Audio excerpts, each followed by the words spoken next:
Welcome to Hard Questions with Matt. One question that I wanted to answer was dealing with angry customers.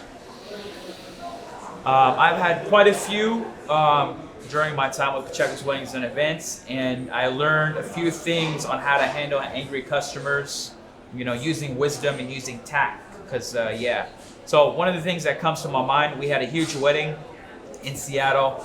I understaffed the wedding. The staff that was there, it was understaffed, and so a lot of things were crazy. The wedding planner was bossing my crew around, which we got no issue with that. It's like we'll follow your instructions, really simple. But it was a little interesting. It was just a little interesting. I don't want to go in too deep, but it was a little interesting. Her method, her way of coordination. They're a great couple. My client was actually her husband. I was the person dealing. He was the one that was paying me out. And paying for my services. So with that being said, it was interesting, it was crazy, and it was understaffed, and my client complained to me on the phone and explained a whole list of what he felt went wrong. So I had to deal with this thing tactfully because the coordinator was his wife. I didn't want to start nagging, I didn't want to start pinpointing her out because there's a connection there, obviously they're married.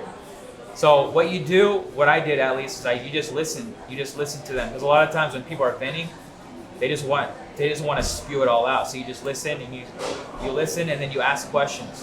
One of the questions that I said is, my lead, he has a really great reputation in my company. Why do you think this happened? And you ask questions and then you get them to talk more.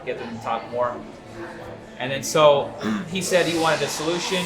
I told him I'll get back to him in a day. So the next day, he talked to me again and explained and vented out more and more. And so the thing that I concluded was to pay back the 1 hour, our hourly charge for just 1 hour. And so right after everything was settled, he was cool. He was like, "Thank you so much, Matthew. I won't say anything, blah, blah, blah, this and this and this."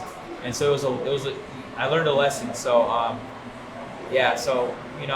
there's different ways for each people, but many times people just want to be heard. And so that's that.